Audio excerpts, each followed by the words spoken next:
기억나시죠? 그죠? 그때 이제 박소연 아줌마랑 같이 나왔죠. 내일은 사랑 뭐 이런 게 있었어요. 대추나무 사랑 걸렸네처럼. 자, 모르셨으면 좋겠어요. 그죠? 그 말고 변태천지거든요.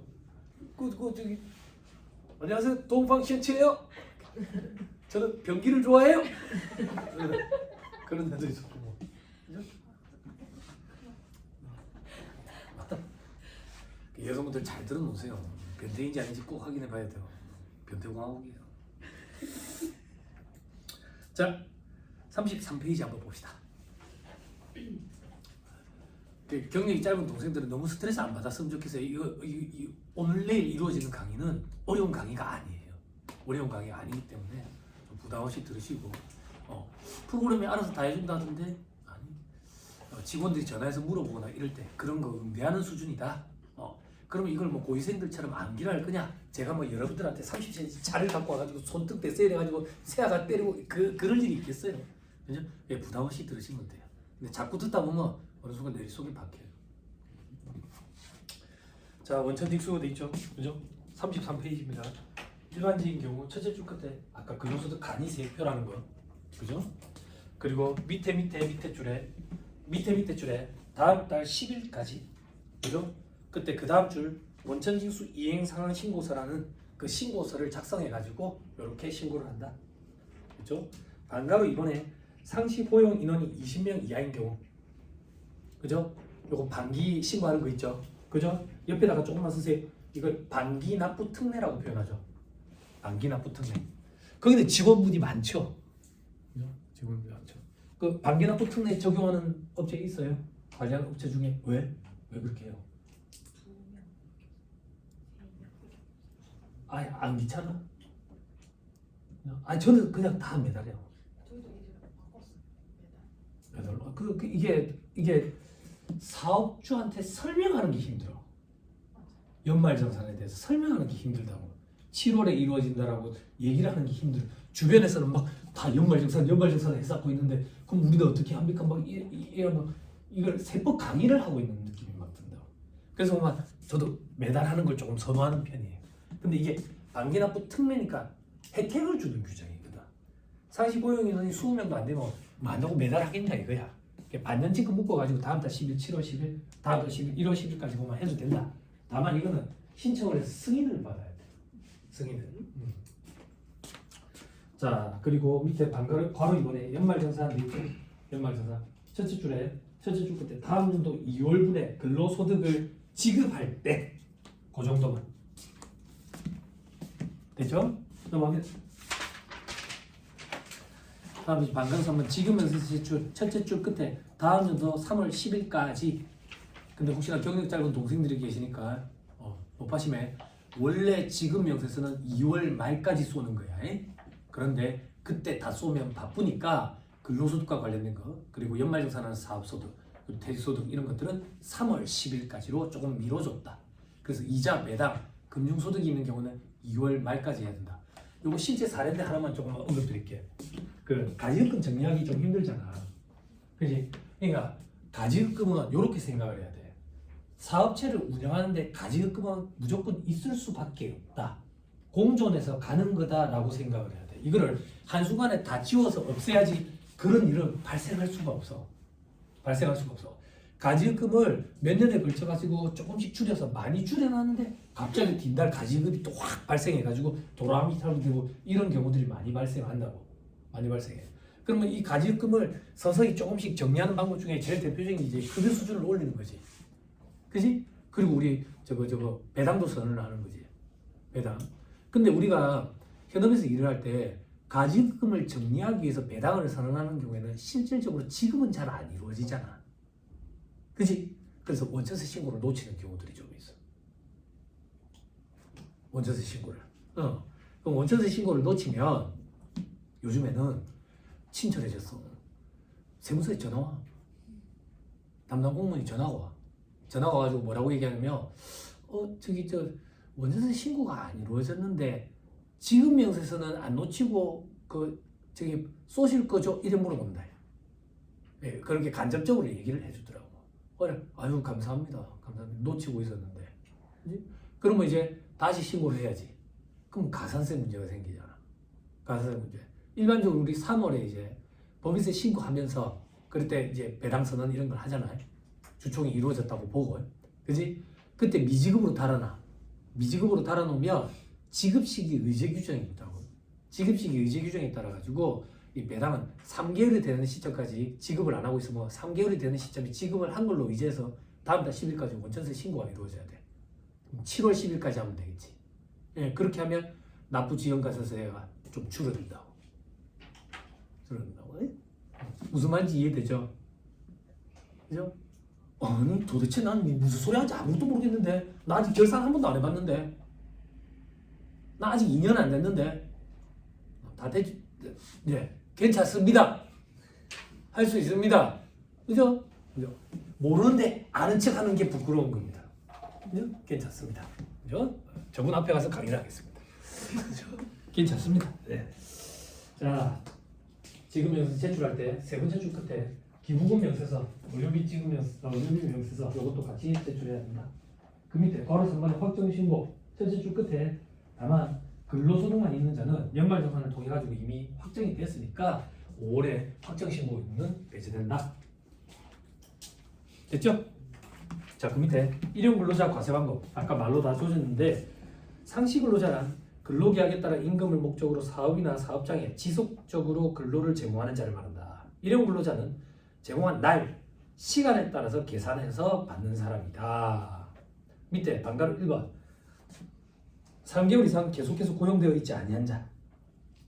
그렇죠? 방가로 2번 건설은 동그라미 1번 1년 1년이네. 건설업 있어요? 없어요? 건설업 없어요? 건설업 없어요? 진짜 어려워요 지금. 대금을 못 받아가지고 장사가 잘 되는데 대금을 못 받아요. 왜 대금을 못 받는데? 그 업체들이 망하니까. 공사는 해주나 놓고 공사는 해주나 놓고 이런 데가 지금 허다해요. 허다해요. 그러니까 장사가 안 되니까 부가세가 상당한 거야. 납부세액이 돈을 못 받아놓으니까 낼 돈이 없는 거라. 낼 돈이.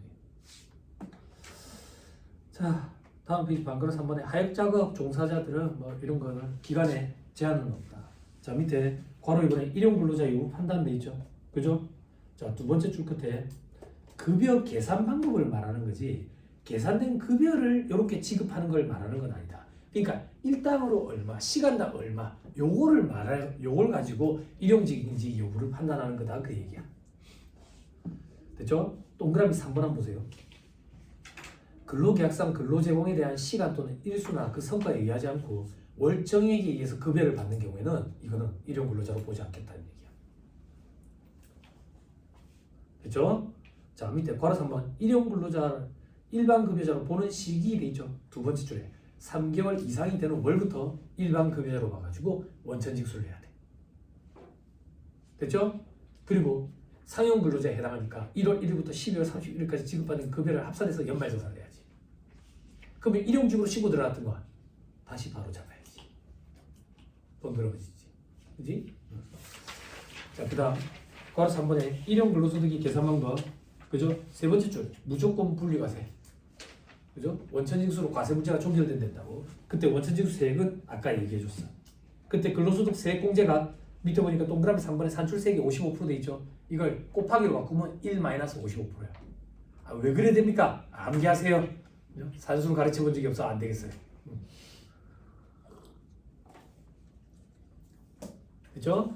자, 밑에 괄호 5번에 일용 근로소득 지급 명세서 제출돼 있죠. 하나, 둘, 세 번째 줄에 다음 달 말일까지 제출. 이것도 많이 이제 뭘 해야 되지? 이렇게 세분화돼 가지고 그죠? 그런 내용 확인서처럼 그죠? 날짜 막 이렇게 집어넣고 이러죠. 그죠? 자, 밑에 3번에 원천징수 되지 않은 근로소득의 과세 방법 하나, 둘, 셋, 네 번째 줄 납세 조합 그거 말고는 보지 마세요. 다음 페이지 괄호 3번 외국법인 소속 파견 근로자에 대한 사용 내국법인 원천징수 특례가 있는데 혹시나 여러분들이 관리하시는 업체 중에 임원이 외국에서 이제 파견 왔다 혹은 저기 스카우트 제의를 해가지고 데리고 왔다 이런 데 있어요? 몇 억씩 된다 연봉이 없어요? 그거 말고 전부 다 외국인 근로자예요? 파키스탄? 페루? 뭐 베트남? 아 왜? 이런 게 재밌나? 재밌는 얘기는 지금부터 할 건데 그 전부 다 불법 체류자죠? 그죠? 괜찮아.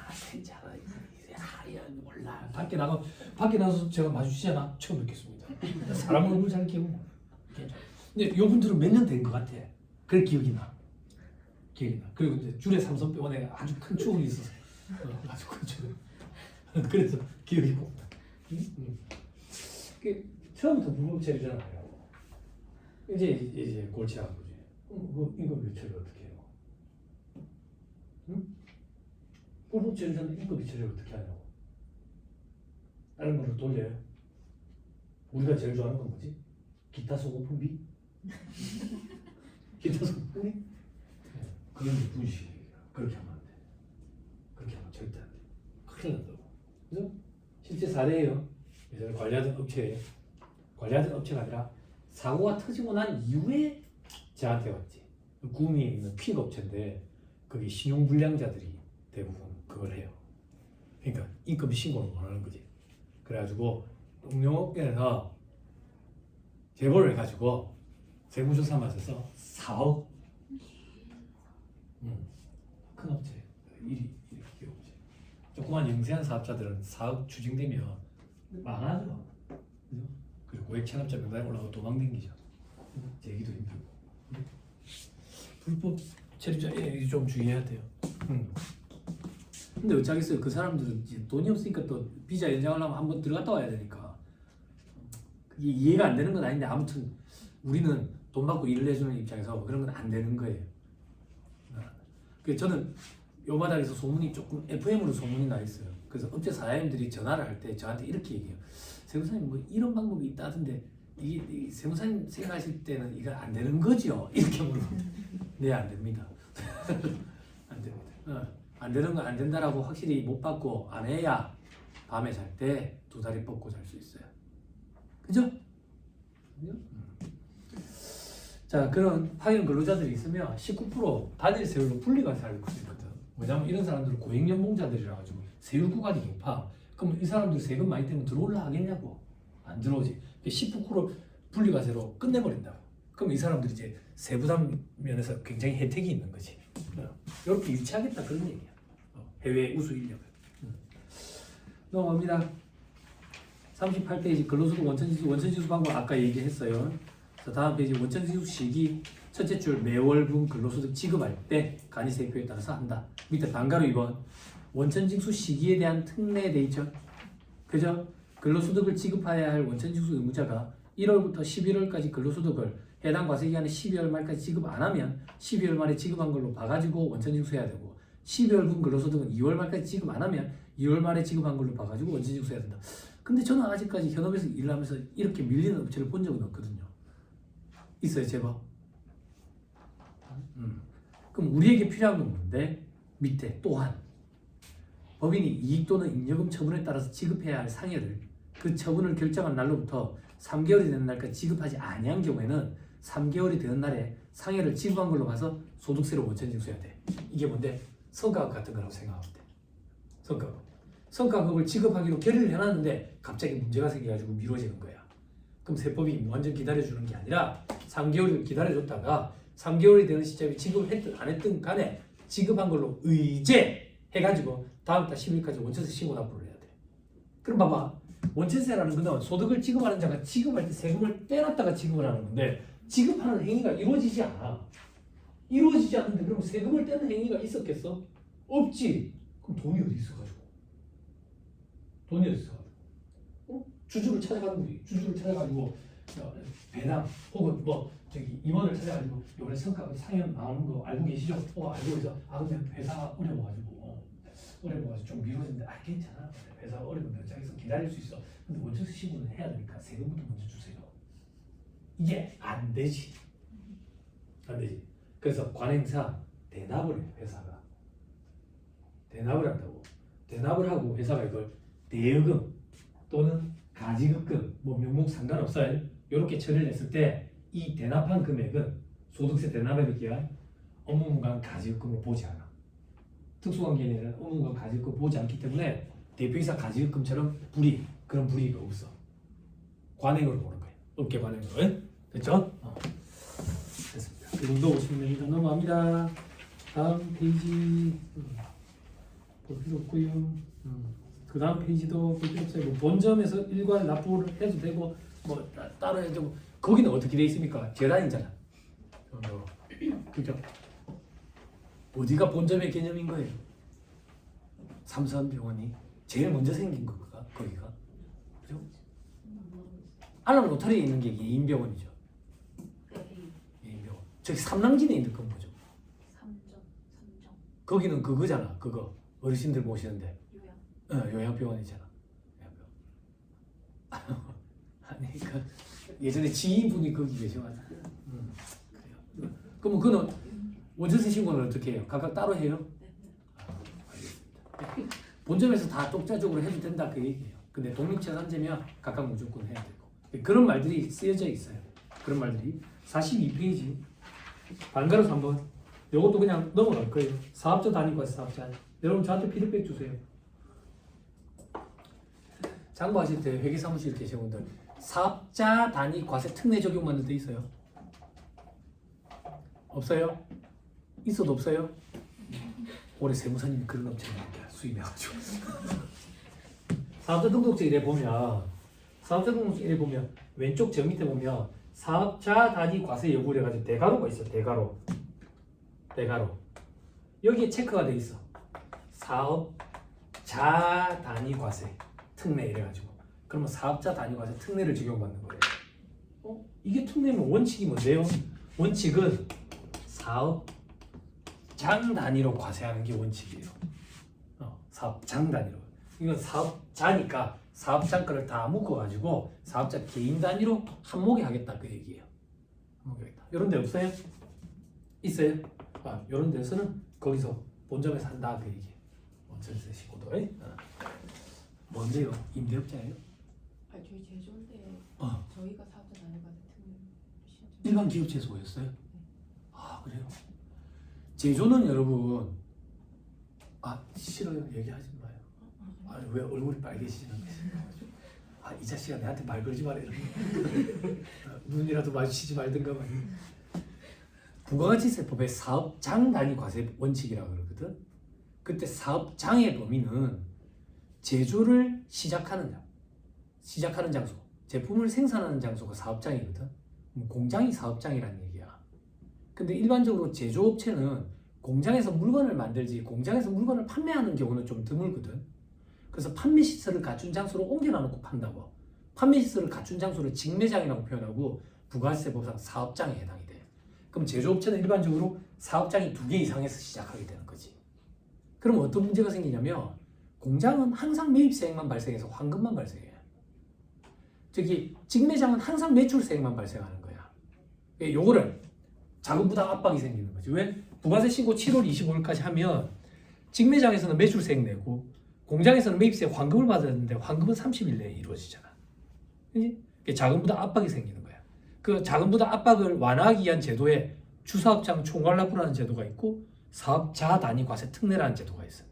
주사업장 총괄납부는 각 사업장마다 각종 의무를 다 이행해. 부가세 신고 의무도 각각 다 하고 그 세금계산서도 각각 다 발급하고 사업자 등록증도 각각 있어. 납부 환급만 퉁쳐서 해 본점에서. 그래서 근데 사업자 단위 과세 특례는 사업자 등록증을 하나로 묶는 거야. 사업자 등록 번호 자체가 한 개라고. 그렇게 적용하고 계시는 업체다 그 얘기예요. 여러 개입니까? 2개인데 그걸 묶은 거예요. 자, 그 다음 의무부행시 가산세 돼 있죠. 반가로 이번에 원천징수적 납부지연 가산세. 이제는 납부지연 가산세라고 표현합니다. 납부 불성실 가산세가 아니고요. 그럼 납부지연 가산세는 뭔데? 과거에 국세징수법에 가산금 규정이 있었는데 그 가산금 규정과 납부 불성실 가산세 규정이 합쳐지면서 납부지연 가산세 이렇게 바뀌었어요. 됐죠? 동그라미 세 번째 줄에 50% 체크. 밑에 동그라미 1번에 3% 체크. 동그라미 2번에 10만 분의 22. 요게 만 분의 2.2. 요거 요렇게 읽는 거예요. 이 가산세는 3%에서 50% 사이에 하루에 만분의 2.2씩 올라간다. 이렇게 표현해요. 그렇죠? 일수에다가 만분의 3을 곱하는 규정들이 만분의 2.5로 바뀌었고 전부 다 만분의 2.2로 바뀌어 있어요. 됐죠? 조금씩 줄여가고 있어요. 이게 너무 많다. 그래가지고 예전에 만분의 3일 때 하루 일수에다가 만분의 3을 곱할 때 1년 365일을 곱하면 10.95%거든. 이자율로 따지면 10.95%인데 만약에 5년 뒤에 터지면 55%야.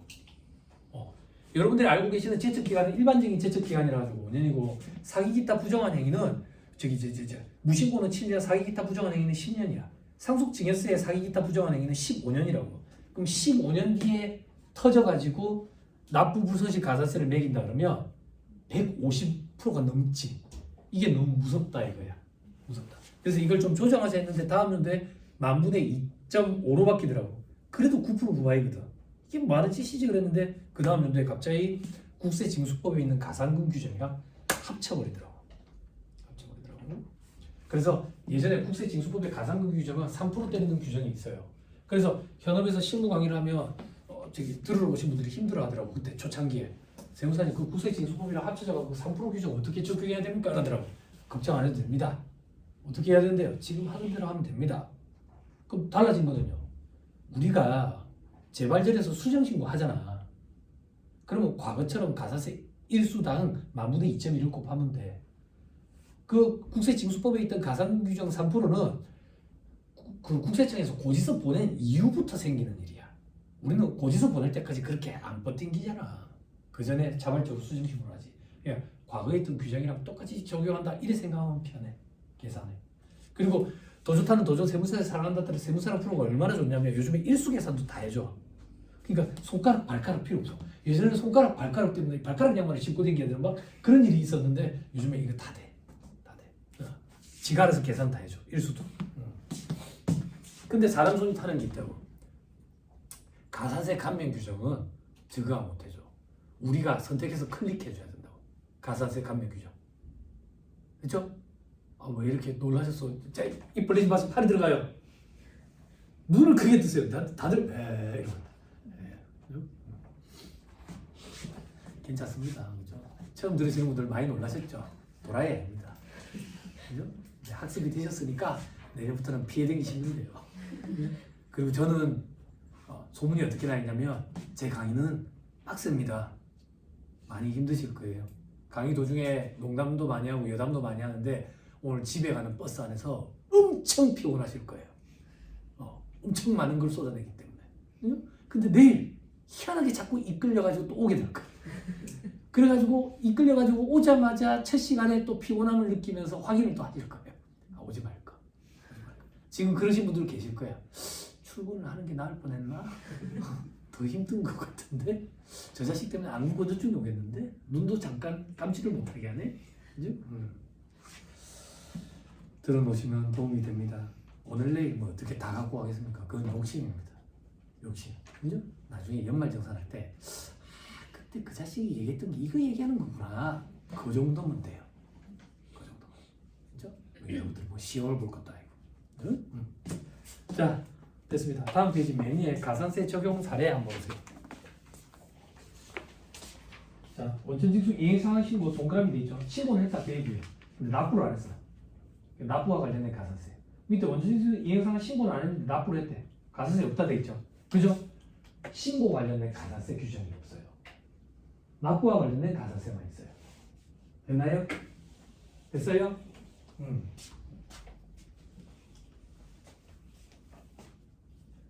그래서 사장님 전화 왔어요. 누구씨 어떡하냐. 나 깜빡하고 납부를 안 했다. 납부서 좀 새로 보내줘. 더럽게 귀찮죠. 그죠? 더럽게 귀찮죠. 오늘 며칠이라고요? 12일? 10일이 주말이었어요? 화요일이었어요? 저는 10일 날 아침에 전체적으로 다 카톡 다 보내요. 컨트롤 C, 컨트롤 V. 우리 잘하잖아. 그죠? 왜? 귀찮아 진짜. 귀찮아 진짜. 그거 보내주면 엄청 좋아요. 새우색 깜빡하고 있었는데 이렇게.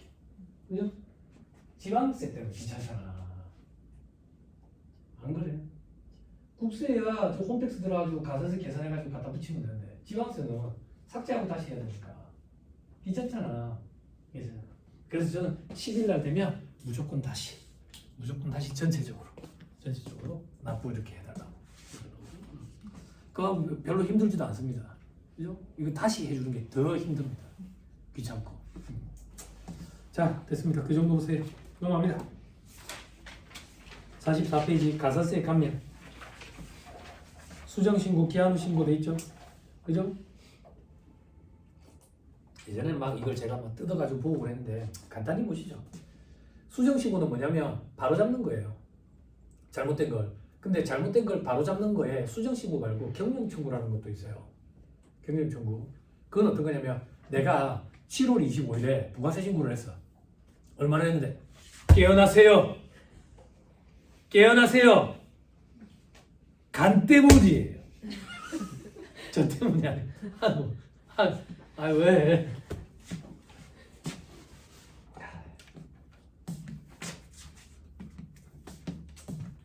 많이 힘들어요.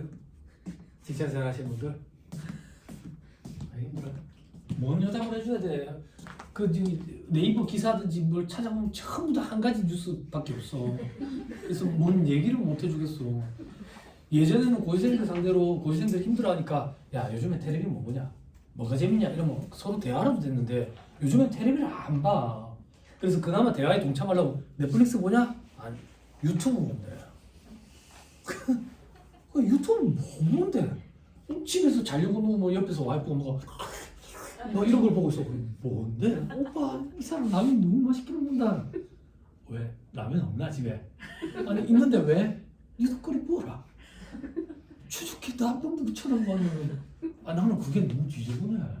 나는 그 소리 흐르르 내면서 먹는 게 참 지저분한데 우리 와이프가 그걸 보면서 엄청 대리만족을 느낀대. 괜히 내가 무능력한 거 같잖아. 집에 라면이 없나 싶었어. 라면도 집에 감자라면도 있는데 애터미에 감자라면. 아니 그래서 그걸 먹지도 않으면서 유튜브 왜 요즘 애들 다 유튜브 응. 자 졸지 마세요 여러분.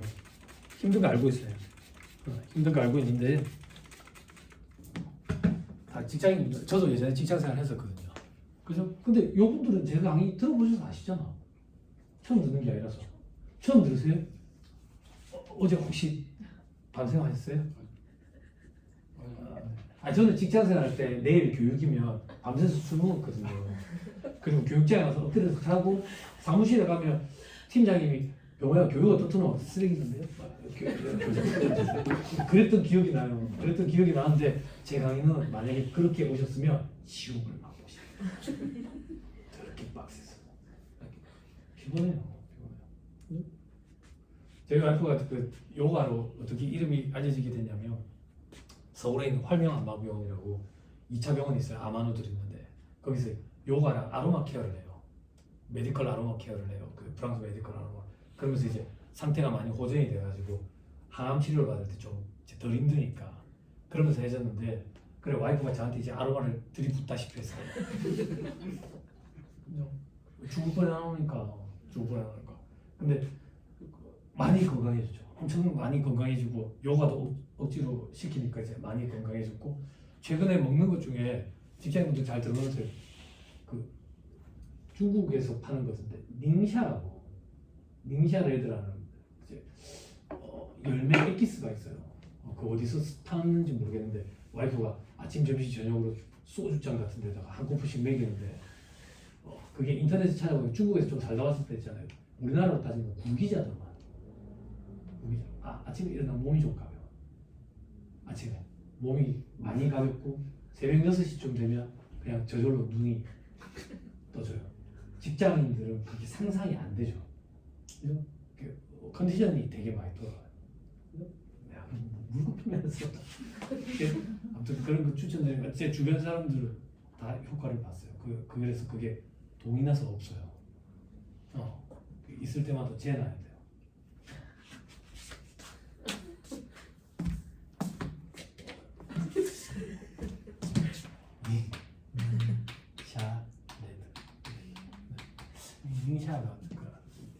잉샤라고 보니까 근데 이게 아마 우리나라로 따지면 구기자 비슷한 그런 거. 그리고 약이 몸에 되게 안 좋다라는 걸 이번에 아프고 나서 많이 알았어요. 많이 알았어요. 약이 몸에 되게 안 좋아요. 그래서 와이프가 메디컬 아로마를 하고 나서부터 저는 병원에 안 간 지 6개월 정도 됐고 와이프는 1년 넘었고요. 저희 애들은 9개월 이상 됐어요. 감기 걸려도 병원에 안 가요. 그러면 애들이 면역이 높아져요. 그러면 감기가 걸려도 빠른 시일 내에 애들이 회복이 돼요. 그 전에는 뭘 모르니까 저희도 그랬어요. 오빠 애 열나는데 그럼 체온계 2개 있었어요. 와이프 하나 들고 있고 내 하나 들고 있고 39도 찍으면 움직이자 옷 입고 있는 거예요. 새벽 1시 이럴 때 39도 딱 찍으면 바로 이제 일신기독병원이나 이런 데로 가는 거예요. 그리고 애들이 감기 기운이 좀 있다 열이 좀 나는 것 같다 그러면 바로 해열제 교차 복용 시키고 아니면 부모가 힘드니까. 근데 그게 애들한테 그렇게 안 좋다라는 걸 이제 알았어요. 이제 지금부터라도 그렇게 하지 말자. 그래서 저희 집은 애들이 면역이 많이 올라왔어요. 병원이 안 좋다는 얘기가 아니에요. 근데 이렇게 된 이유는 여러분들 아시겠지만 외국에는 우리나라처럼 우리나라 건강보험제도가 진짜 잘 돼 있지. 외국에는 아프면 그냥 죽죠. 코로나 터졌을 때 미국에서 코로나 치료비 2억인가 3억인가 그랬잖아요. 우리나라가 전 세계적으로 건강보험제도가 참 잘 돼 있다고. 그러다 보니까 우리는 병원 치료를 값싼 돈으로 받을 수 있고 약도 싼 값에 살 수 있기 때문에 대체의학이 필요 없는 거예요. 근데 외국에는 프랑스 같은 경우에는 약국에서 아로마를 팔아요. 그리고 아로마 의사가 있어요. 아로마로 처방을 내려주는 거예요. 지금 그게 우리나라에도 들어와서 아로마로 처방 내려주는 의사 선생님들이 한두 명씩 있어요. 지금. 근데 우리나라에서 대체의학이 이렇게 성행이 안 되는 이유는 약값이 비싸요. 근데 건강보험 제도가 잘 돼 있어가지고 약이 싸니까 이걸 찾게 되는 거죠. 근데 지금 뭐 좋은 일은 아니고 견해가 다 다를 수도 있지만 저도 뭐 제 견해가 뭐 어떻다라고 얘기하는 건 좀 그렇고 지금 의사들이랑 분쟁이 붙었잖아요. 그래서 걱정하는 건 그거예요. 사람 수를 늘린다고 이게 해결이 되느냐? 사람 수를 늘리면 또 돈이 되는 데만 갈 건데 돈이 되는 데만 수학과 하는데 의사 선생님 없는데 수가가 안 맞아가지고 그럼 결국 근원적인 해결은 수가를 높여야 되는 거라고. 수가를 높이면 건강보험료 안 올라갈까? 건강보험료 올라가지. 그럼 봐봐. 건강보험료가 올라가요. 건강보험료가 만약에 한 20만 원 된다고 볼게. 한 20만 원 한 달에. 이 친구가 그러는 거예요. 나는 아직 젊고 호로도 안 쉬니고. 나 어디 아픈 데도 없는데. 내 1년 작년 보니까 나 병원에 한 번도 간 적도 없는데. 내가 왜 건강보험료를 내야 돼? 라는 말이 안 나올까? 그리고 불만이 쌓이는 거지. 왜? 똑같이 건강보험 20만 원 내는데 이거는 와이프도 건강보험 달려있고 자식들도 건강보험 달려있고 부모까지 다 달려있고 건강보험 혜택 엄청나게 보내. 왜 똑같이 20만 원 내야 돼? 그러면 나는 안 내고 싶은데 그러면 선택권이 주어지는 시대가 올 수도 있겠지. 그러면 돈 없는 사람이 바꿔주고 그때 되면 또 대체의학도 그렇게 될 수도 있겠지. 이게 참 쉽지 않은 거죠. 근데 해외에 나가보면 알아요. 우리나라 진짜 건강보험 잘 돼 있다는 게. 잘 돼 있다. 저희 집에 큰애가 그 몇 주부터 태어나면 정상뿐만이죠. 34주인가요? 몇 주예요? 하여튼 저희 집 큰애가 3일 일찍 태어났거든요. 3일 일찍 태어났더니 조산아가 되더라고. 조산아가 되는데 국가에서 이 건강보험 혜택이 엄청 잘 돼 있어. 그래서 조금 열이 나거나 아프면 그냥 밤에 응급실 갔다니까. 왜?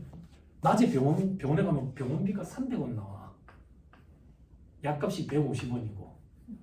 그래서 과거에 한번 병원에 갔는데 이 원무과에서 계산을 잘못해가지고 일반으로 받은 거야.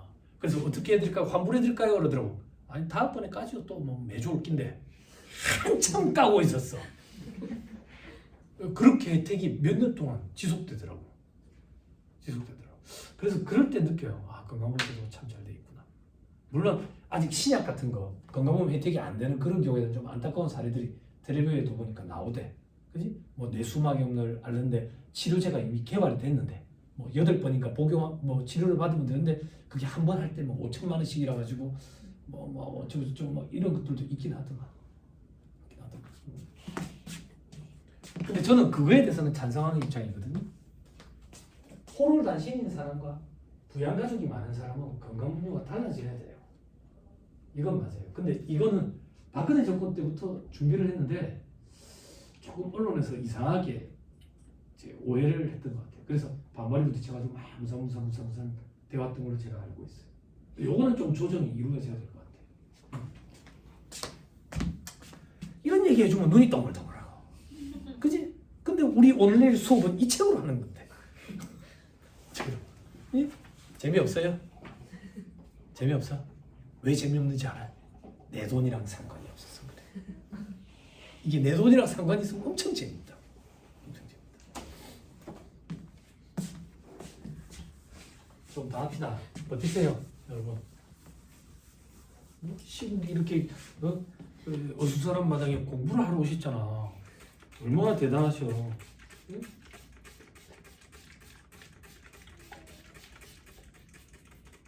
여기 사무실 동생분들 그 법인세랑 부가세 신고 강의 들으러 오세요. 공부해놔야 돼. 법인세는 아마 그 인원 마감된 것 같은데 하여튼 알아보시면 돼요. 법인세 지난번에 보니까 2번 들으시는 분 계시더라고요. 그런 생각은 안 해봤는데 들을 수 있나 그러니까 들으시더래요. 자, 그래서 수정신고 다시 돌아갈게요. 좀 버티세요. 졸지 마세요. 졸지 마세요. 식사 맛있게 하시고 왜 졸아요? 그죠? 자, 7월 25일에 부가세 신고 납부를 했는데 100만 원을 신고 납부했어요. 잘못한 거야. 120만 원이야. 내가 바로 잡으면 돈을 20만 원 깨내야지. 요렇게 바로 잡는 걸 수정신고라고 그래요. 잘못했어. 80만 원이야. 20만 원 더 냈네. 바로 잡으면 돌려받겠지. 이런 건 경정청구라고 그래요.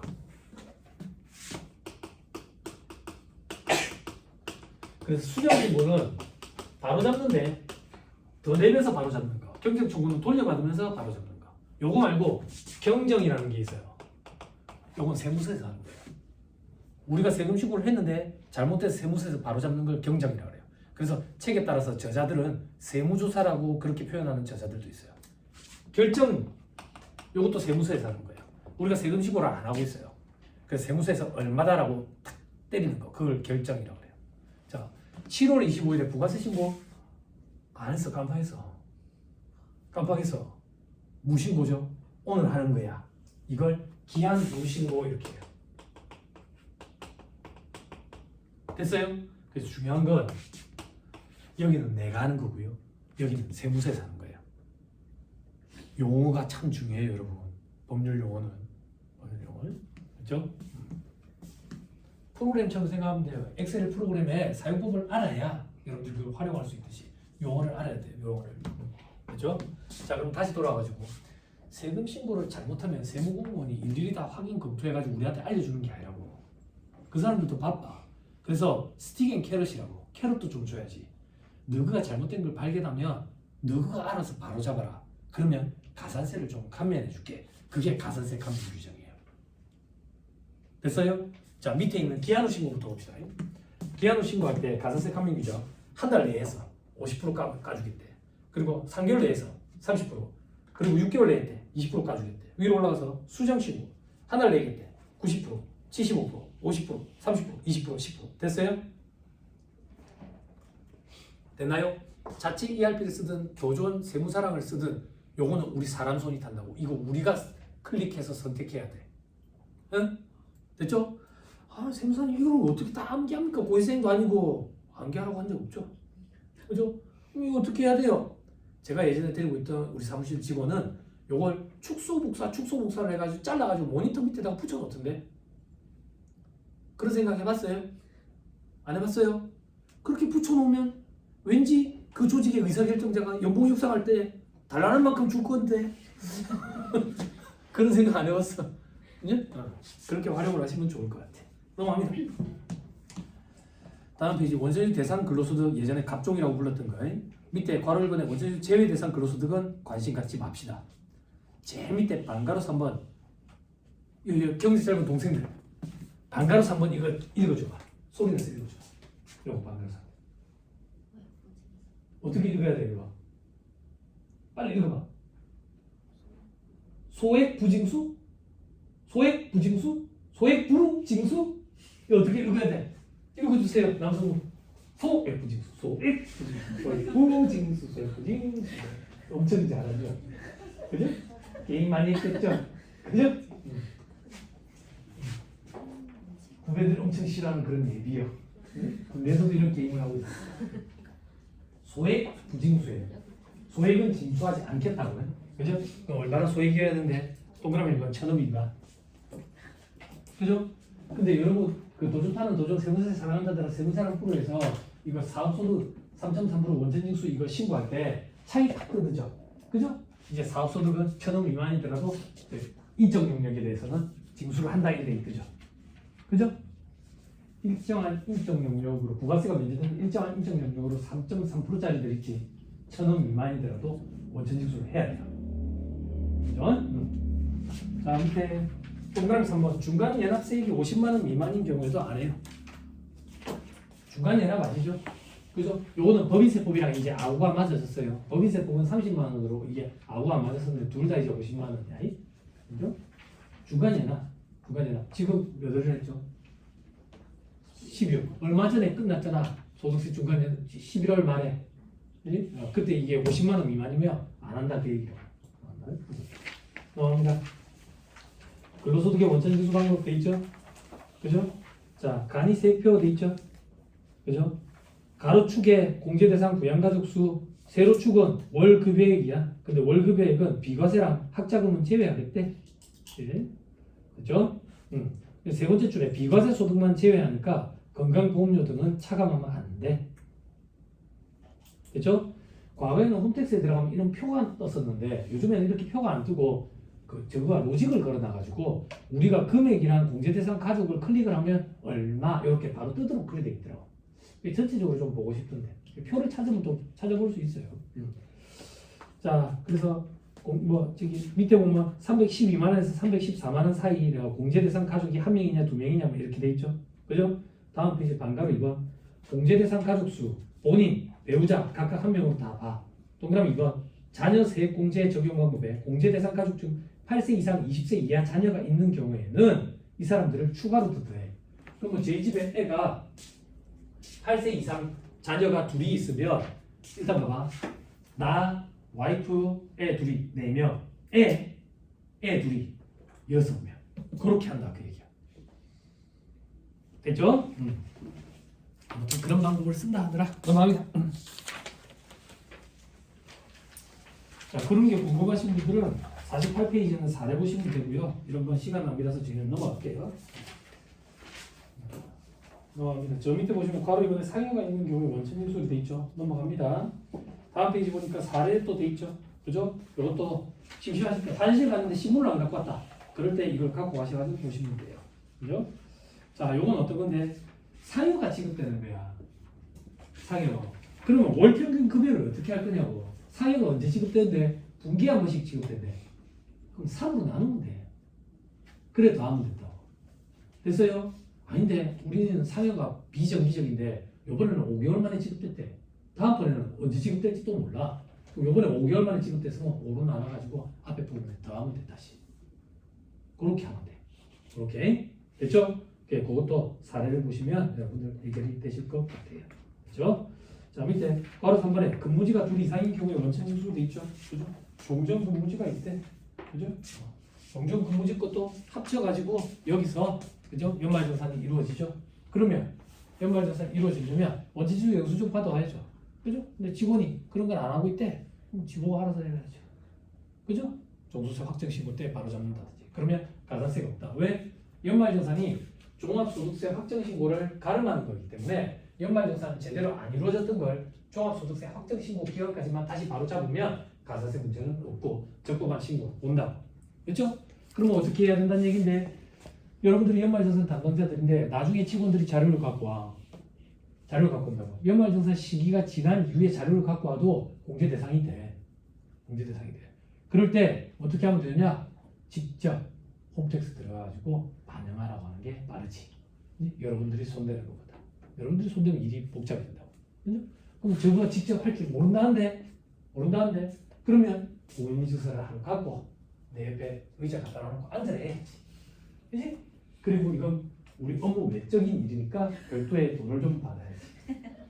그죠? 절대 공짜로 해주지 마세요. 그 사람이 내년에 또 해달라고 내후년에 또 해달라고 계속 또 해달라 해요. 그리고 정당한 대가를 받으세요.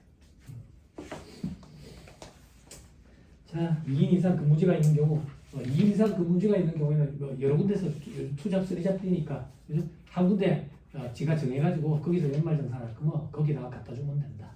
별거 없다. 그죠? 다음 이제 괄호 4번 원천징수 세액의 변경 신청. 요거는 법으로 정해져 있는 거예요.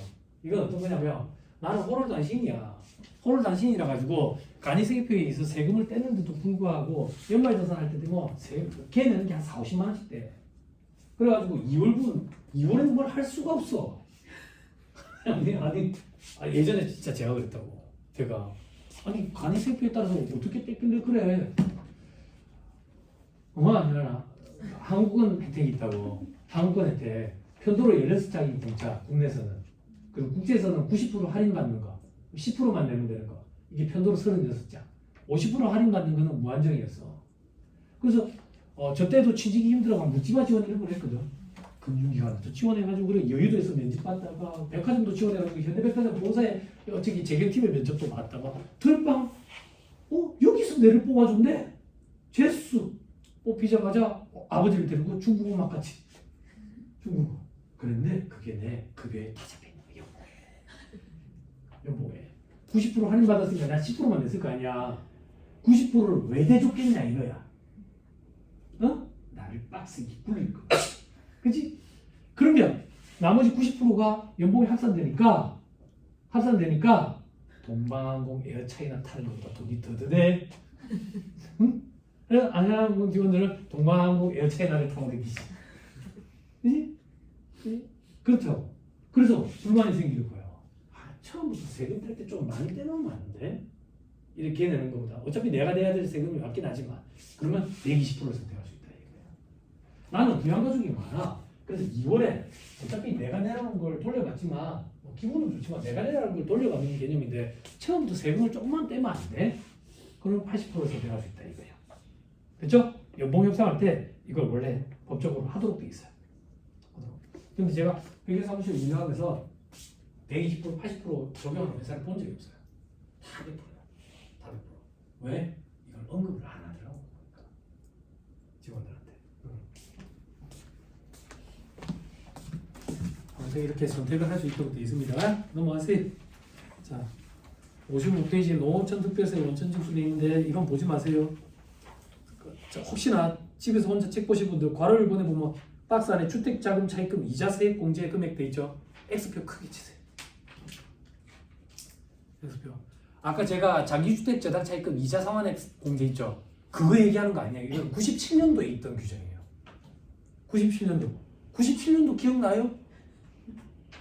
97년도에 저는 술도 못 먹을 나이였어요. 그 반응은 뭐지? 정말이에요. 제가 저 주례 삼성병원에 입원할 것 같이 했던 게 99년도예요. 99년도 4월이었던 것 같아요. 4월. 뭐 속에서 피가 막 나고 있어요. 감사하죠. 감사한 선배들이 이제 술을 많이 먹으라 해가지고. 이거는 여러분들 그거랑 착각하면 안 돼요. 농수세 아니에요. 과세 대상 아니에요. 엑스표 치고 보지 마세요. 저 밑에 지방소득세 특별징수 돼 있죠. 요거는 용어 정도만 기억하세요. 지방소득세는 특별징수라는 표현을 쓰더라. 이제 그래서 소득세 10%다. 그리고 요것도 다음 달 10일까지고 요것도 반기납부 특례 적용을 받을 수 있다. 넘어갑니다. 56페이지 일용 근로소득 지급 명세서 제출 괄호 2번 제출 기한의 첫째 줄 끝 다음 달 말일 요것만. 그렇죠? 다음 페이지 표 한번 봅시다. 제출을 안 했대. 제출을 안 하면 제일 오른쪽에 0.25% 가산세가 있대. 밑에 칸에 지연 제출하면 반이다. 0.125%. 지연 제출은 언제까지인데? 한 달이야. 이건 석 달 아니야.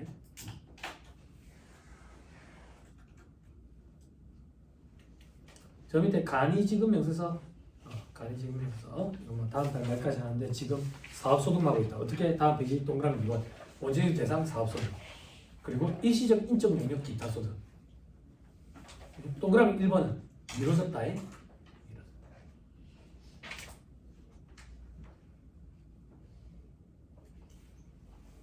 됐나요? 그죠? 자, 이제 괄호 3번에 보니까 지금 명세서 이런 말이 나오네. 그지? 됐죠? 이제 다음 페이지 반괄호 1번 표를 보세요. 지금 명세서와 간이 지금 명세서. 간이 지금 명세서 오른쪽에 상용글로 이렇게 돼 있죠? 그죠? 그죠? 0.25, 0.125. 그죠? 사업소득 0.25, 0.125. 지금 명세서 보세요. 지금 명세서 가산세 1%죠. 이건 무섭다고요. 금융소득 관련돼가지고는. 3개월 내에 하면 0.5%. 일용 근로소득 이것도 주의해야 된다.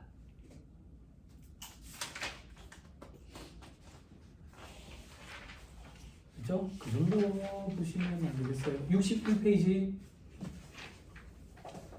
61페이지. 반가로 3번 위에 두 번째 줄에 불분명한 부분에 해당하는 금액이 차지하는 비율이 5% 미만이면 그 정도는 가사세는 적용하지 않겠다. 이런 경우 잘 있습니까? 대부분 미제출 아닐까? 자, 밑에 반가로 3번 가사세 중복 적용 배제의 세 번째 줄. 지급 명세서 미제출 가사세가 부과되는 부분에 대해서는 간이 지급 명세서 미제출 가사세는 부과 안 하겠대. 그죠? 큰 것만 적용한다 이렇게 생각하면 되겠죠. 그죠? 자, 나머지는 볼 필요 없을 것 같습니다. 넘어갑니다. 다음 이제 8번 근로소득에 대한 원천징수 영수증 발급 첫째 주 끝에 6월 말까지. 그죠? 그 프로그램 옵션에 이제 출력으로 들어가면 우리 원천징수 영수증 발행자 뭐 보관용 뭐 소득자 보관용 이렇게 돼 있잖아. 그지? 그때 원천징수 영수증 밑에 지급 명세서 돼 있어. 그러니까 지급 명세서랑 원천징수 영수증 같은 말이야, 같은 말. 회사에서 직원한테 줄 때는 영수증 형태로 줘서 원천징수 영수증 이렇게 얘기하고, 회사에서 국세청에 보낼 때는 지급 명세서 이런 표현을 쓰고 같은 거야. 같은 거야. 됐죠? 그래서 이걸 직원들한테 줘야 된다. 근데 동그라미 2번 중도 퇴사자가 있대. 중도 퇴사자. 그러면 다음 달 말까지 요걸 줘야 된다.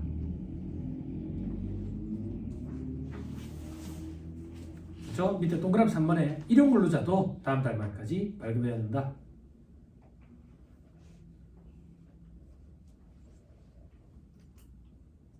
중도 퇴직자는 어떻게 해? 연말정산이 제대로 안 이루어지지. 그래서 이걸 우리는 약식으로 이루어진다라고 표현하지. 그죠? 기본공제 정도 넣는 거지. 특별세액공제라. 아니 특별세액공제 저거 표준세액공제라. 그죠? 우리가 해야 되는 역할은 그게 아니라 나중에 그걸 홈택스를 통해서 연말정산을 제대로 다시 할 수 있다라는 걸 안내해 주는 게 우리 역할이라고. 그걸 얘기를 해줘야지. 그걸. 그죠? 그걸 또 해달라고 이제 퇴사하고 나서 연락이 오겠지. 그지? 그럼 뭐 퇴사한 사람은 회사에 불러다가 공인인증서 갖고 오라 해가지고 그래 할 수는 없지. 그럼 뭐 이제 내 집에 모여가 하겠지. 그럴 때 돈을 별도로 받아야지.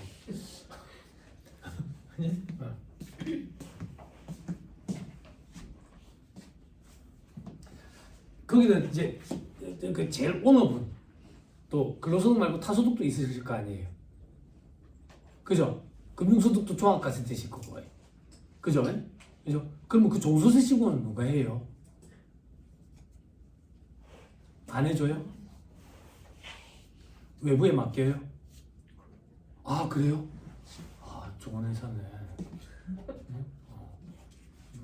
안 지키고 좋은 회사구나. 원래 회사에서는 타소득이 있을 때 합산해가지고 종소세 신고하는 거 회사의 연말정산 담당자의 업무가 아니죠. 그죠? 그래서 뭐 할 수 있어가지고 도와주는 거는 뭐 괜찮겠지만, 그죠? 돈을 주던데요. 수익만 그러니까 해야죠. 그죠? 자, 그 정도 보시고요. 나머지는 볼 필요 없을 거예요.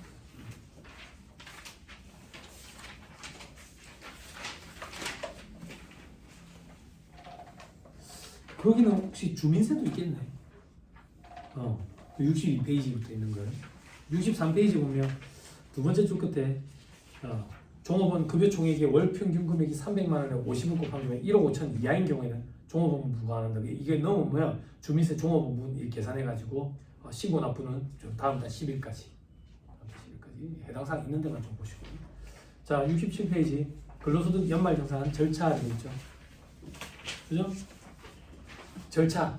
네, 좋네요. 뭐 이런 걸 해야 돼요. 그죠? 뭐 홈페이지에 개정세법 해설 책자 개정 서식을 확인을 하래요. 두 눈으로 해야 되겠죠. 그죠? 자, 바로 이번에 연말정산 일정 등 정보 제공이 되어 있죠. 요거는 왜 있냐면 일반 기업체에서는 이런 게 큰일이거든. 그래서 미리 계획을 짜. 사전 계획을 짠다고. 그래서 일정을 짠다고. 달력에서. 역으로 이렇게 계산해가지고. 그래서 일반적으로 이렇게 일정을 짜면 큰 무리 없이 일정 안에 연말정산이 이루어진다. 그런 거 하는 거예요. 그런 거. 근데 여러분들은 뭐 40개 회사의 팀장 아닙니까? 그죠? 혼자서 다 하잖아요. 그죠? 40개 회사의 주주 아니에요? 주총도 여러분들이 다 하잖아요. 그죠? 대표이사 아니에요? 이사회 의사력 도장도 여러분들이 다 찍죠. 왼손으로 한 번 찍고 오른손으로 한 번 찍고. 그죠? 엄청난 거죠. 일반적으로 조그만 업체는 이런 절차까지는 안 밟고 있다고. 근데 이제 이런 거는 큰 기업체들, 큰 조직은 이런 걸 참고하시면 좀 편하지 않겠냐 그 얘기예요, 그냥. 그죠? 그래서 방가로 이번에 연말정산 우리 저기 인사팀에서 이렇게 할 거니까 자료를 좀 배달하라 해가지고 단체로 이제 메일을 보낸다 그 얘기예요. 그리고 바로 이번에 소득세 공제 증명 사료 요거 연말정산 간소화 서비스에서 파일로 떠가지고 회사로 좀 보내달라. 이런 절차를 이렇게 밟겠다 그 얘기예요. 첫째 줄에 1월 15일부터 제공되는 연말정산 간소화 자료에 대해서 이렇게 확인할 수 있도록 직원들한테 얘기해 준다. 그죠? 그리고 여러분 이거 저도 잘 모르는데 네 번째 줄에 국세청에서 간소한 자료에 조회되지 않는 의료비를 신고할 수 있도록 조회되지 않는 의료비 신고센터 이걸 운영을 한대요. 여기 병원분들이 병원에 계시는 분들이니까 들어보신 분이 계실지 모르겠는데 저는 아직 본 적은 없어요. 요거는 요즘에는 뭐 이런 일이 있겠나 싶은데 처음에 이제 의료비에 관련돼가지고 연말정산 간소화 서비스 뜰 때 그때는 이제 빠진 것도 있고 좀 그랬었죠. 그죠? 그전에는 어떻게 했는데 저희 아버지 세대는 연말정산 할 때 되면 텔레비전에 그 서랍장 있지. 그 서랍장을 열면 아버지가 진동기 영수증을 막 크고 와 찌개로 해가지고 찌개로. 그럼 그걸로 이제 계산기를 다 두드려봐. 계산기를 다 두드려봤더니 병원비가 600만 원인 거야. 1년 동안 600만 원. 근데 연말정산 간소화 서비스에는 병원비가 570만 원이라고 뜬 거야. 그럼 뭐가 만든 거야? 둘 다 엉터리라고. 둘 다 엉터리라고. 아버지도 빠지겠죠. 응? 네, 그럴 때는 좀 대조하는 게 필요했지. 근데 요즘에는 정산이 잘 돼 있어가지고 빠진 게 아마 거의 쓸 거라는 생각이 들어요. 그리고 그런 걸 노렸기 때문에 그런 걸 의도했기 때문에 신용카드 소득공제랑 중복할 수 있도록 그렇게 해주지 않았을까? 그죠? 뭐 원무과에 계시는 거예요? 그건 아니에요. 그 계산하는 사람 다 카드잖아. 현금 갖고 오는 사람이 있어요? 있어요. 뭐 하는 사람이세요? 모텔에도 95% 이상은 카드인데 모텔의 카드 비중이 95% 이상이 모텔 장부 해봤어요? 올해 모텔 장부 해봤어요? 일반 기업체에서 모텔 장부 안 해봤어요? 안 해봤어요. 95% 이상이 카드예요. 신문 강의할 때 모텔 현금 비중이 얼마나 될까요? 70%? 아니 더 되지. 90% 옛날 사람. 엄청 옛날 사람. 세상이 완전 달라졌다. 근데 현금 결제 비중이 생각보다 있나 보네요. 대학생들 모텔 갈 때 다 카드 다 먹습니다. 왜 웃는데? 모텔 불륜의 장소 옛날 사람이에요.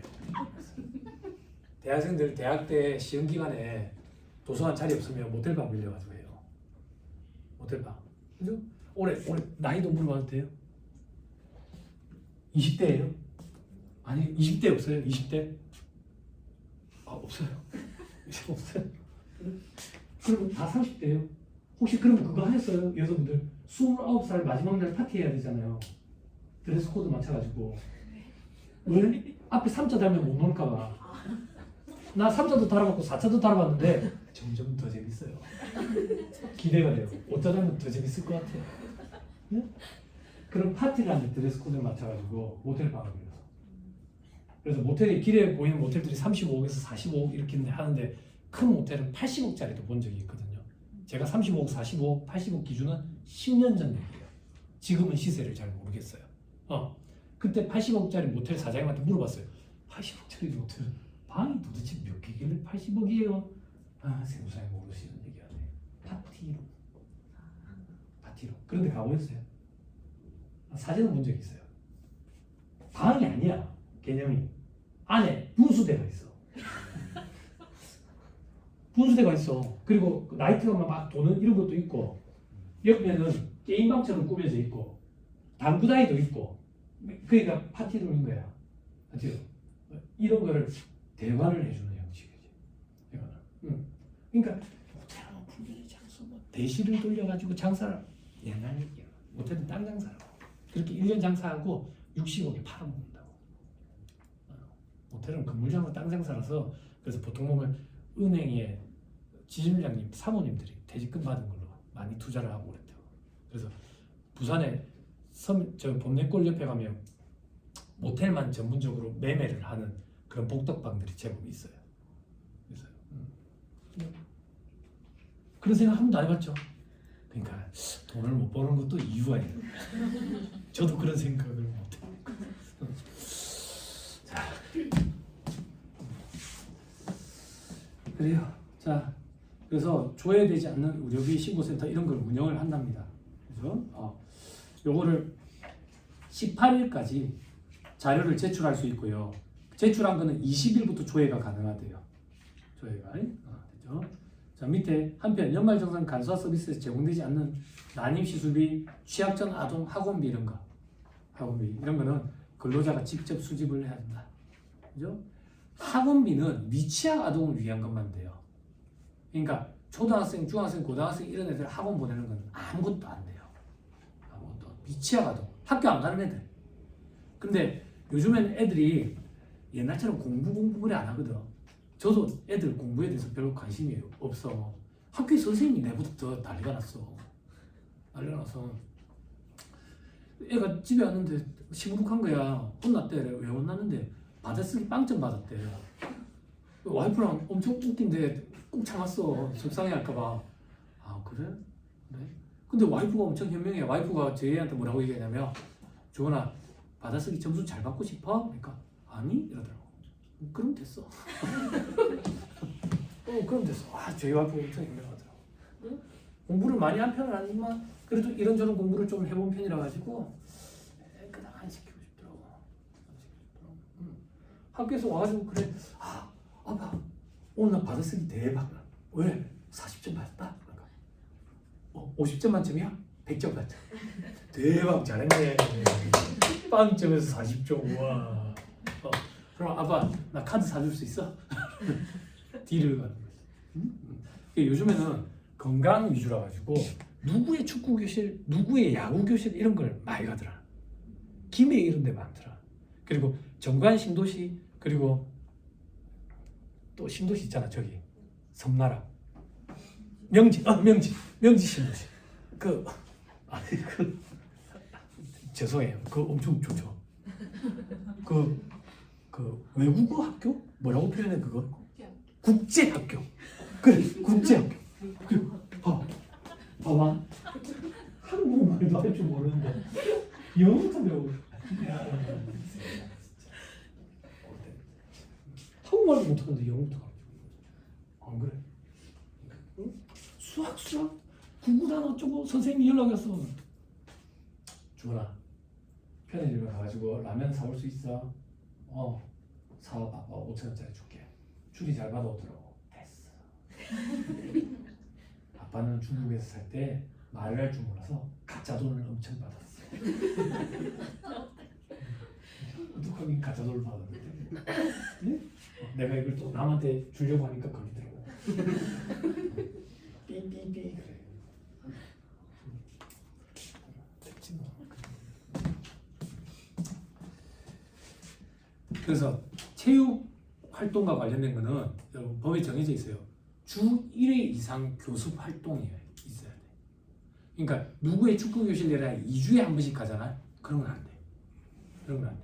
그러니까 이걸 여러분들은 일반 기업체에서 오셨잖아. 이런 걸 영수증을 다 받아놔놓고 그 직원한테 전화해가지고 일주일에 한 번씩 이사씩 가는 거예요. 언제 그걸 하고 있냐 우리가. 그러니까 단체로 메일을 보낼 때 주 1회 이상 실시하는 교습 과정에만 하나니까 그게 아니면 제출하지 마세요. 제출하신 거는 일주일에 1회 이상 하는 걸로 보고 입력을 하겠다. 추후에 문제 생기는 건 본인 부담이다. 요렇게. 그래야 우리가 책임에서 벗어날 수 있지. 그렇게. 요런 것만 얘기하는 게 뭐 연말정산 테크닉 과정이다 뭐 이래 얘기하는데 그런 강의는 이제 그만하고 싶어요. 자, 그 밑에 또 뭐 있지 보니까 기부금 명세서, 의료비 명세서, 뭐 신용카드 소득공제 신청서 이런 걸 제출해야 된다더라.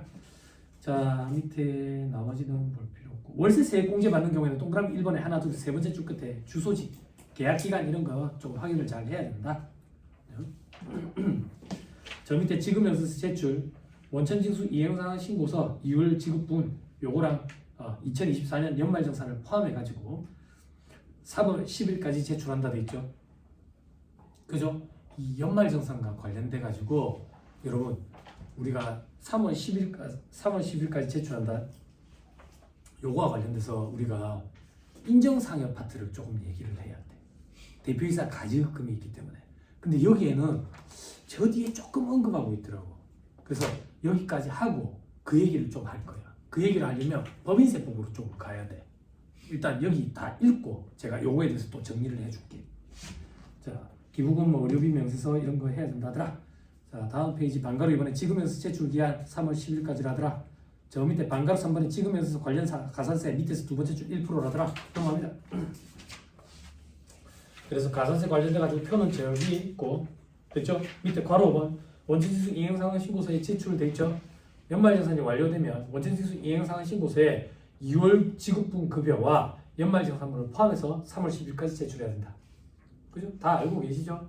그죠? 그때 반기납부자 두 번째 줄에 7월 10일까지 한다.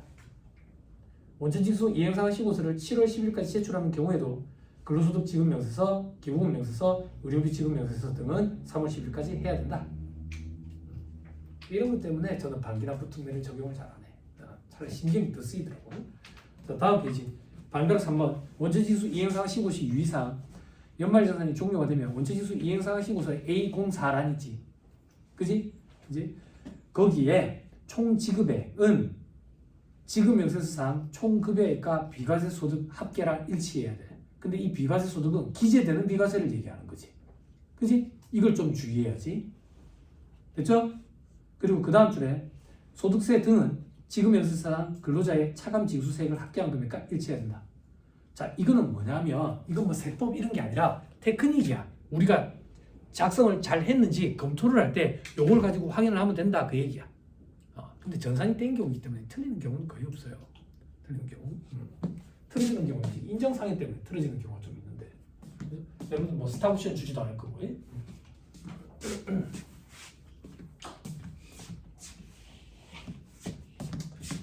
자, 여기 조금 할게요.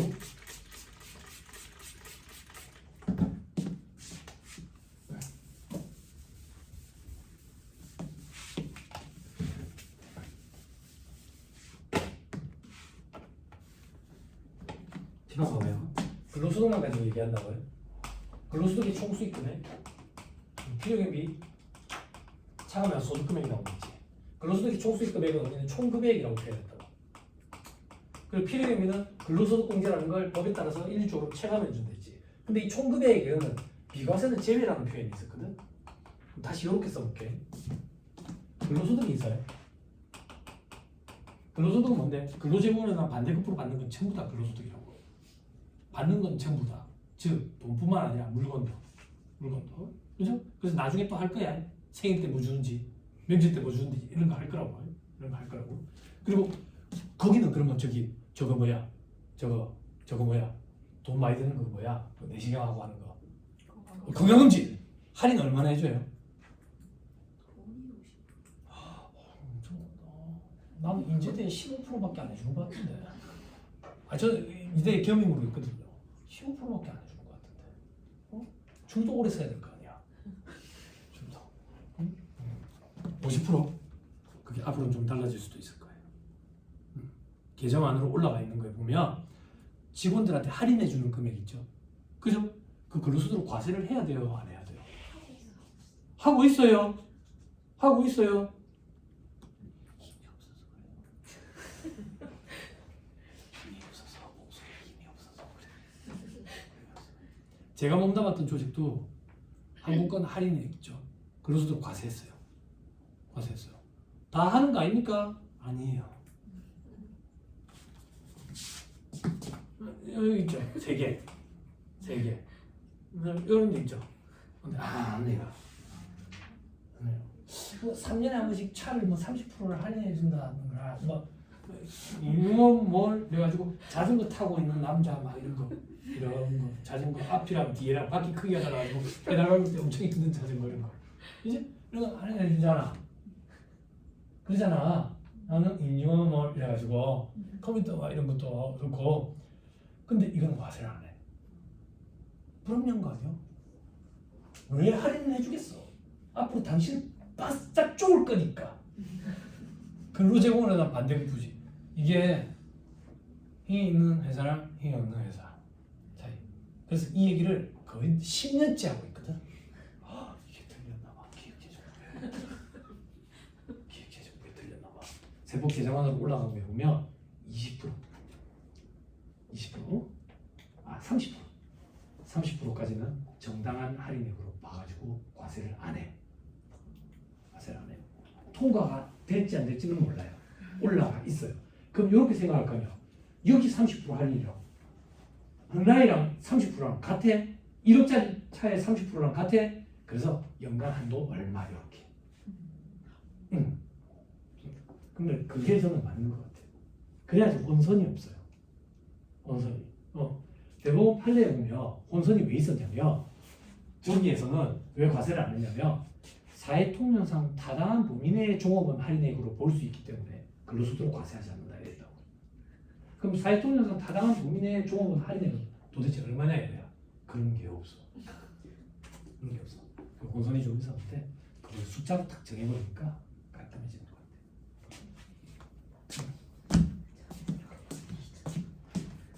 그러니까 이제 주변에 여기 친구들한테 전화해가지고 가전제품 좀 사달라 이런 말 못해요 이제. 근로소득으로 과세될 거니까. 그럼 그 친구가 이제 그럴 거예요. 그럼 세금은 좀 줘라 이런다. 세금 어떻게 계산해야 되는데? 나도 못하지. 너도 못하지. 왜? 오늘 1월 10일인데 12월 31일이 돼봐야지. 아무튼 저는 합리적이라고 보여집니다. 그렇죠? 자, 이거 보세요. 근로소득에서 비과세를 차감하면 총 금액이 나오는 거예요. 여기서 근로소득 공제를 차감하면 근로소득 금액이 나오는 거예요. 그죠? 여러분들이 꼭 기억하셔야 될 건 뭐냐면 우리 원천세 신고할 때 원천지수 이행상하 15세 간이세 A01에 총지급액 있지. 그 총지급액에 들어가는 숫자는 어떤 숫자?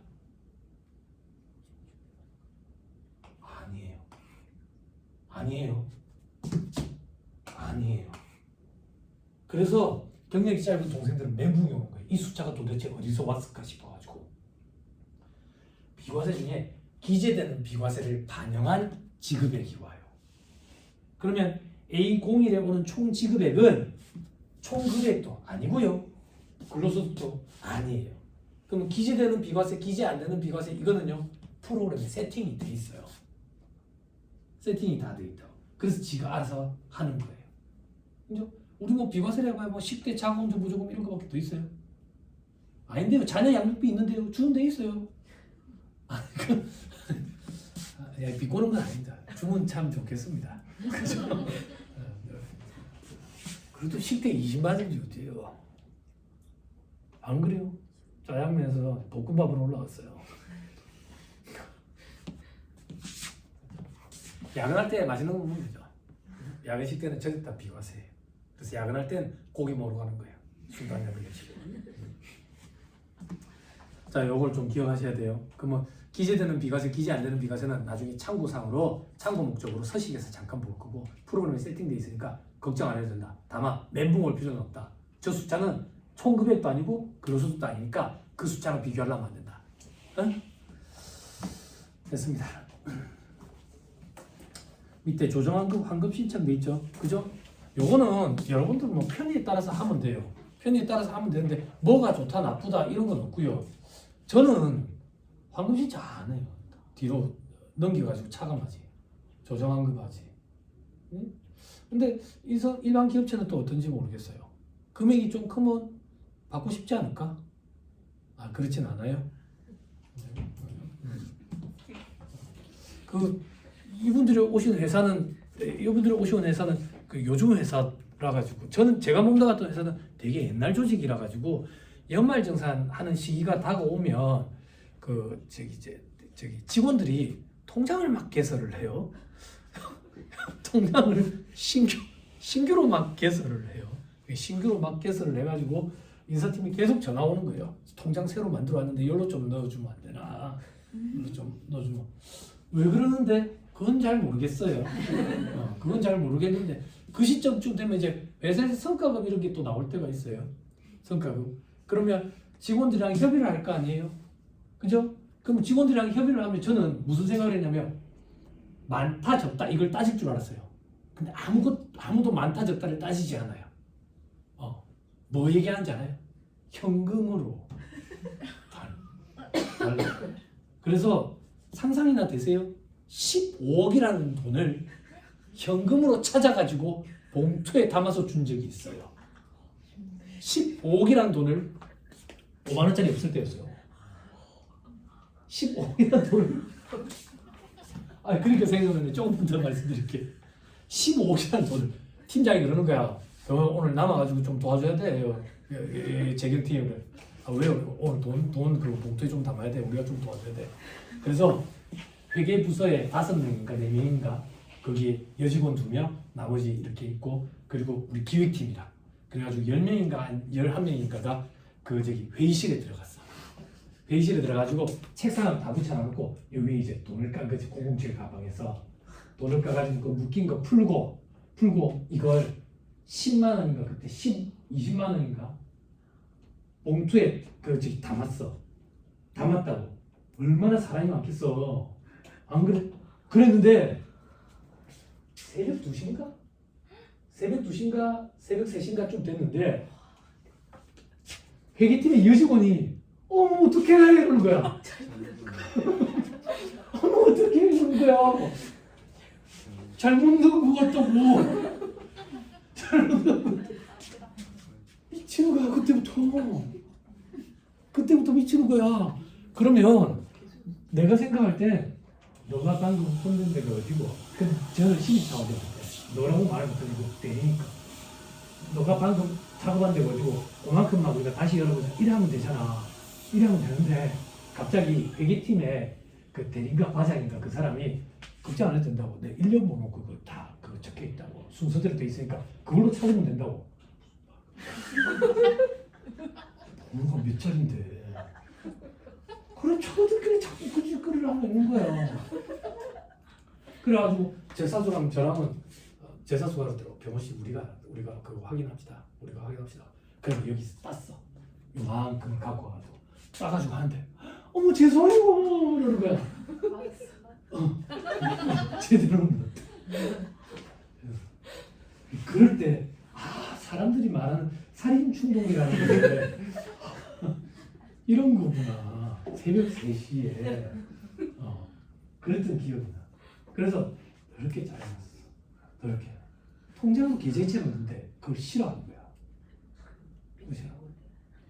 그래서 돈이 20만 원에 사람들이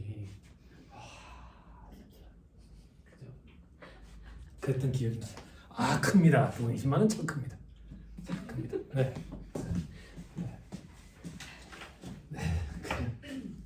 갑자기 기억이 나요.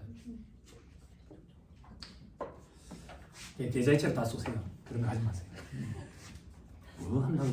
뭐 달길 거라고 그 전에 구조조정이 좀 있었거든. 구조조정이 좀 있었는데 이제 달기고 싶은 거야. 구조조정을 좀 하고 나니까 응원하시나 그때 힘들 때라 가지고 구조조정했다고. 우리나라는 후진국 이제 뭐라 그래야 되지? 구조조정 방법 중에 후진적인 방법밖에 할 줄 몰라. 그래 사람 자르는 것밖에 모른다고. 리컨스트럭처링 뭐 학교 다닐 때 배운 거 그런 거 없어. 사람 자르는 구조조정밖에 할 줄 모른다고. 그 사람 자르는 구조조정을 했더니 인건비가 확 줄어버린 거야. 70%가 인건비인데 확 주니까 이익이 팡 터지는 거야. 그러니까 성과급을 준다니까 회장님이 노발대발한 거예요. 응? 회사가 어려워가지고 구조조정 한 마당에 성과급이 웬 말이냐고. 너무 입조심하라고. 그럼 어떻게 할까요? 장려금이라고 표현해라.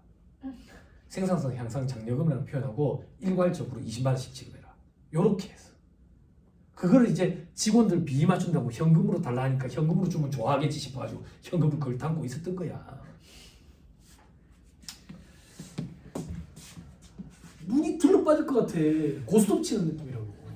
돈은 아무도 따지도 못하는데 몸만 하고 힘들어. 추억 때문에. 그러니까 말은 가냐. 오늘 이제 자회사 편입됐죠. 그죠? 양항공에. 응? 이럴수록 여러분 양항공 이용해줘야 돼요. 썩은 걸 먹으면 어떻게 돼요? 네, 배탈이 나요. 아시겠죠? 응? 그럴수록 이용해줘야 돼요. 독점을 막아야 되니까. 그래서 저는 일반적으로 뒤로 조정한 거야 뒤로 넘깁니다. 그래서 방금 신청 안 하고요. 근데 그다음에 이제 퇴사한다더라. 그러면 이제 환급이 좀 이루어져야죠. 그죠? 근데 그 환급이 이루어질 때도 이제 건강보험 정산도 또 이루어져야 되니까 건강보험 정산하는 거 그거 받아가지고 같이 좀 이루어지고 그렇게. 퇴사한 직원한테 다시 전화해가지고 뭐 어떻게 하고 이게 그렇게 모양새가 좋지 않으니까 함께 하는 게 낫죠. 그래서 환급 신청을 하게 되면 추가로 작성해야 되는 서류가 몇 개 더 있다 그 얘기예요. 이게. 그리고 다음 페이지 보면 단가로 이번에 만약에 그 회사가 망했대. 그러면 환급 대상이 되는 그 직원이 관할 세무서장한테 확인을 거쳐가지고 환급 신청을 직접 할 수도 있답니다. 뭐 이런 규정이 있어야 되겠어요. 그죠? 그리고 괄호 7번에 분납돼 있죠. 그죠?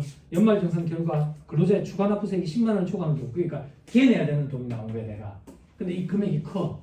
좀 부담스럽다고. 그러면 이제 석 달에 나눠가지고 분납처럼 이렇게 나눠서 낼 수 있도록 해준다. 근데 금액이 10만 원 넘을 때 2월부터 4월까지 이렇게. 됐죠? 자, 밑에 연말정산 시기 계속 근로자의 경우 첫째 줄 끝에 2월분 근로소득을 지급할 때, 밑에 연중에 퇴직하는 근로자의 경우, 중도 퇴직하는 경우에 퇴직하는 달에 근로소득을 지급할 때 연말정산을 한다. 약식으로 이루어진다. 됐죠? 제일 밑에 줄에 한편 홈택스를 통해 중도 퇴사자 근로소득 지급 영수서 수시 제출이 가능하다. 그죠? 이렇게 미리 제출해 놔놓으면 다음 연도 1월부터 근로자 홈택스를 통해서 조회할 수 있으니까 지가 빨리 잡을 수 있다. 그 얘기예요. 신고할 수 있다. 어떻게 해야 돼요? 중도 퇴사자 그냥 반영 안 하고 이제 계속 근무자랑 똑같이 연말정산할 때 해요? 그렇게 해요? 그러면 중도 퇴사자 입장에서는 조금 더 유리하죠.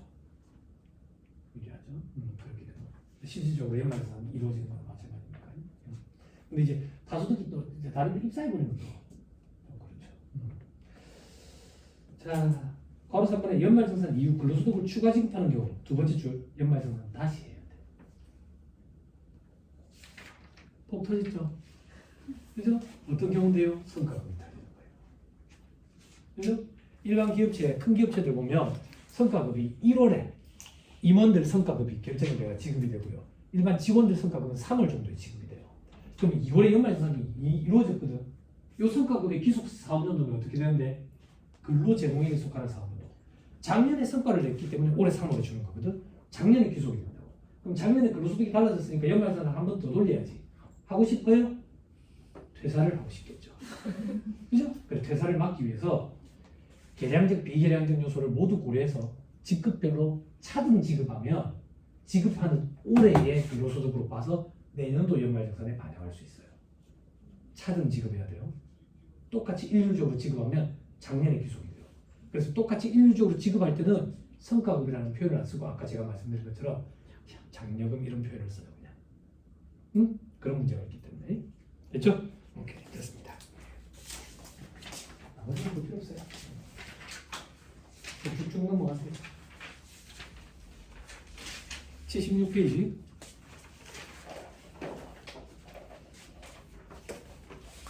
사업 양도, 양수, 합병, 분할 등이 연말정산돼 있죠. 그죠? 그냥 동그라미 2번에 사용인이 현실적인 퇴직을 하지 아니하고 해당 법인과 직간접적으로 출자관계에 있는 법인으로 전출했대. 그럼 전입법인에서 할 수 있대. 요런 경우로 생각하면 되겠네. 삼성병원에서 뭐 예인병원으로 갔다. 그럼 여기서 이제 퇴상거니까 그렇게 처리를 할까? 아니 그냥 연결되는 걸로 하겠대. 그럼 여기서 연말정산 할 수 있고 퇴직금도 여기서 엎어서 할 수 있지. 그 얘기야, 그 얘기. 그렇죠? 동그라미 5번. 개인 기업이 법인 기업으로 기업 형태를 변경을 하고 개인 기업의 종업원을 계속 고용하며 퇴충을 승계하는 경우에는 근로소득 연말정산은 법인이 할 수 있대. 이 개인 기업이 법인 전환을 한 거지. 법인 전환. 그죠? 회계 사무실에 계신 분들 법인 전환을 했다고요? 네, 그런 경우에 법인에서 연말정산을 할 수 있다. 그 얘기예요. 됐죠? 자, 밑에 괄호번에 소득 세액공제 신고서를 제출 안 했대. 그러면 본인에 대한 기본공제 150만 원, 그리고 표준 세액공제 13만 원. 근로소득자니까, 그렇죠? 사업소득자들은 7만 원이죠. 그죠? 성실은 12만 원이죠. 그죠? 자, 나머지는 볼 필요 없고요. 자, 77페이지.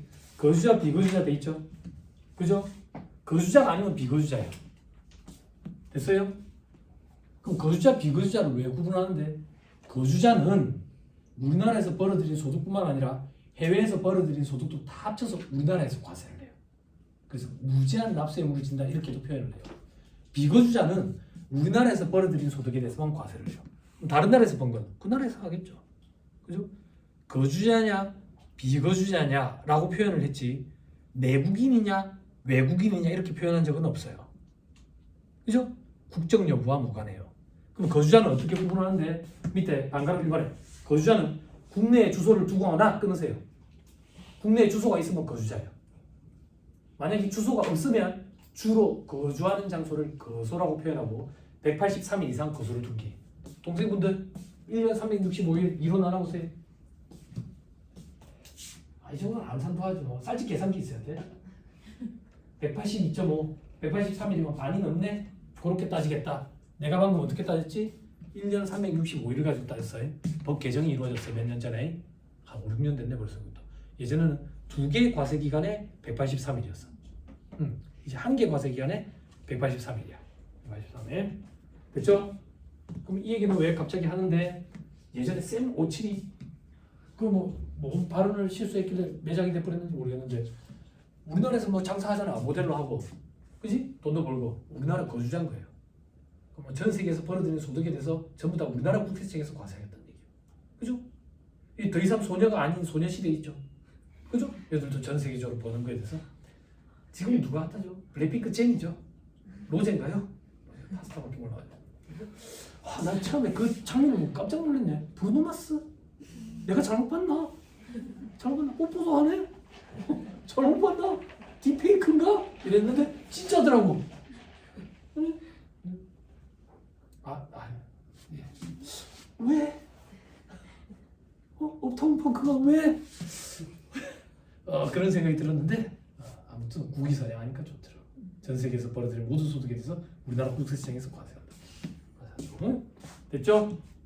제가 여기서 드리고 싶은 얘기는 거주자냐 비거주자냐 판정 여러분들 못 내려요. 저도 못 내려요. 대법원까지 가야 돼요. 칼로 뭉자르듯이 안 돼요. 그러면 여기는 왜 설명을 안 돼? 외국인이냐 내국인이냐 구분하는 게 아니랬다고. 그러면 여러분들이 관리하는 업체의 외국인 근로자들은 연말정산 똑같이 한다 그 얘기. 내국인 근로자랑 똑같이. 왜? 거주자로 보기 때문에. 거주자로. 왜? 국적에 상관없어요. 똑같이 다 해줘요. 월세세 공제까지. 됐죠? 됐죠? 그렇게 기억하면. 근데 월급 제한은 안 된다. 월급 제한은 안 된다.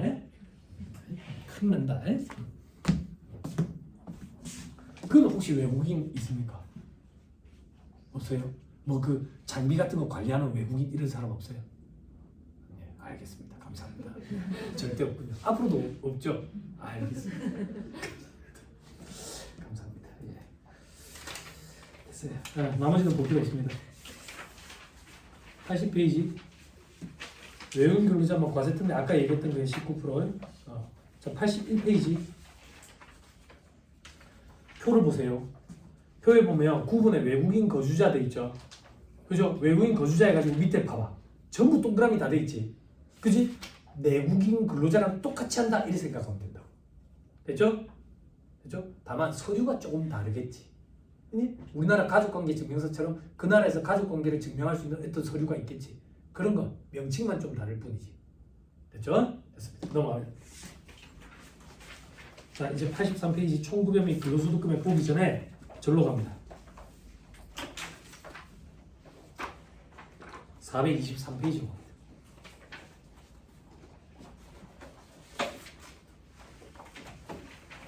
자, 인정상의 얘기를 또 좀 해야 되거든요. 1시간 많이 나진 않네요. 잠깐 쉬었다가 이 얘기를 좀 해보시죠.